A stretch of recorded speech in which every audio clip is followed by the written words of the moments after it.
De volta para o segundo bloco de Sobriedade Sim, hoje com o Regis, aqui de Campinas, contando um pouco da sua história. E a gente parou justamente na hora do casamento, quando ele dizia que a sua esposa, que até então era namorada, passava antes de ir para o grupo de oração com ele, grupo de jovens, via que ele estava sentado ali no barzinho, bebendo uma, mas não tinha o tamanho da extensão desse problema, né? E com certeza também eu acho que ela pensava que depois que casasse a coisa ia ser diferente, que com ela não ia acontecer isso. Exatamente. Foi ou não foi? Foi aí que o primeiro ano de casado não foi ruim, né? Eu fui porque a minha esposa, quando a gente se casou, ela estava grávida. E aí teve o primeiro filho, o primeiro ano foi tranquilo. Aí depois eu comecei a sair. Ela ficava em casa com as crianças, você saía? Isso. Foi assim, ela engravidou, depois de 11 meses, ela Nasceu outro. engravidou de novo. Né? Então foi uma gravidez perto da outra, pertinho da outra. E aí, quando eu me casei, eu estava desempregado. Arrumei um trabalho, fui trabalhar, e nesse trabalho que eu entrei também, era um serviço que tinha muita festa. Toda sexta-feira, festa e bebida. E dali eu saía. Então eu comecei a sair aos finais de semana. Toda sexta-feira eu saía do trabalho, eu não vinha embora para casa. E aí quando chegava 2, 3 horas da manhã, 4 horas da manhã, né? E aí isso foi desenvolvendo a discussão dentro de casa, porque a gente sabe, porque a esposa com 2 crianças, né? Sem saber onde você está. Quando chegava, você chega embriagado. A pessoa quando chega embriagada... Cheio de razão. Totalmente. Vai falar qualquer coisa, se não fala nada, você procura motivo para falar alguma coisa para você poder brigar, né? E aí eu comecei a sair à sexta-feira. Isso começou, aí comecei a sair às quinta-feira. Aí a quarta-feira, terça-feira, segunda-feira. Você notava nessa época que você arranjava um motivo para ficar mais tempo fora de casa, um motivo para deixar de sair só os finais de semana e começar a antecipar isso?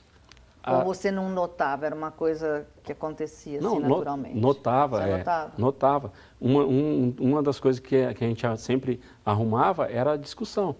Por conta disso. Porque aí você chegava em casa, começava a brigar, você já tinha motivo ou para o outro dia sair para trabalhar brigado, eu vou voltar para casa. Não precisava voltar. Quando ia falar alguma coisa, mas eu saí de casa ontem e você não conversou comigo. A manipulação é uma coisa característica, né? E até isso que a gente chama estreitamento de repertório, né? Quer dizer, você tem... É mais voltado para a questão do uso mesmo, tudo é justificativa para usar. Agora, Regis, deixa eu te perguntar, você estava com 2 filhos nesse período? 2 filhos. E assim, você não pensava neles? Como é que era isso? Ou você tinha consciência que estava faltando, mas a vontade de usar era maior? Isso. Você vivia esse conflito, essa crise de consciência, por exemplo? Tinha depois. A ressaca era morão.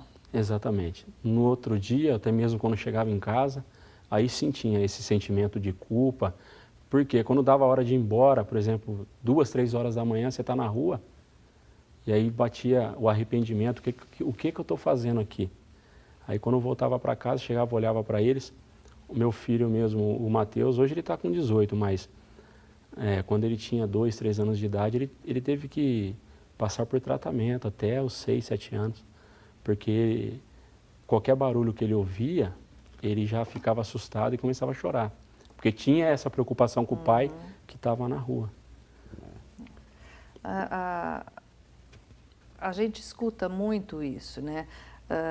Quando alguém que é dependente faz essa promessa de que eu vou deixar, ele está muito imbuído dessa certeza quando ele está sóbrio, né?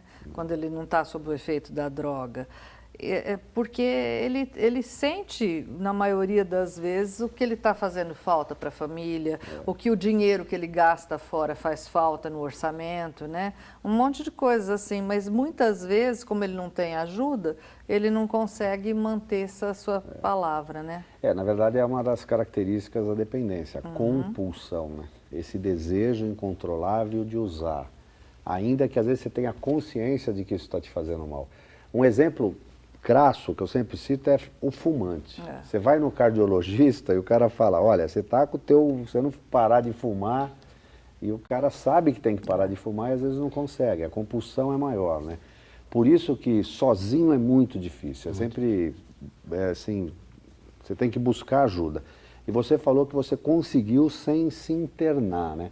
Como é que foi essa sua caminhada? Em que momento você resolveu pedir ajuda? Como é que foi esse processo na sua vida? Bom, passado da bebida, né, que a gente sabe que ela é a porta de entrada, e aí eu me apresentar a cocaína, né? Comecei a fazer uso da cocaína.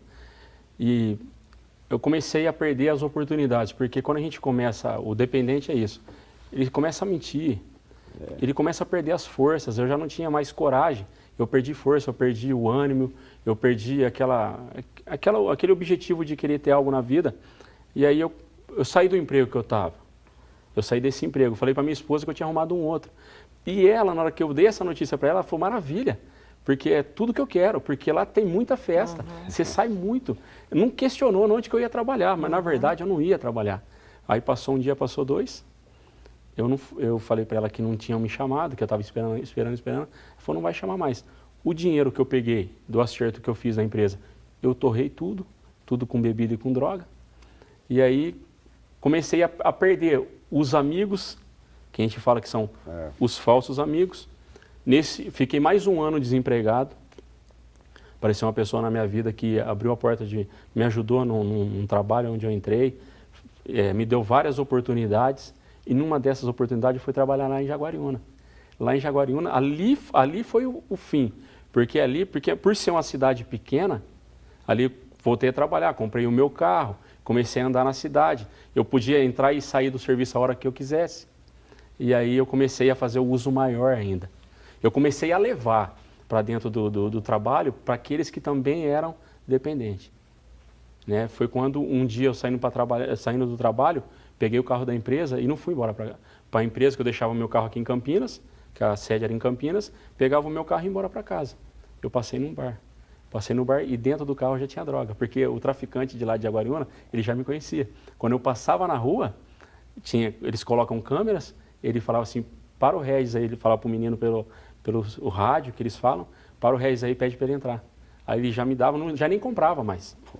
Aí já saía dali. Nesse dia eu fui parado pela guarda municipal lá na frente do bar. Eles falaram assim, eu posso dar uma olhada no carro?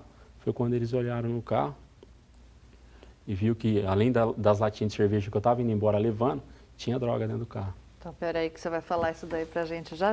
Não sai daí, tá? A gente já volta.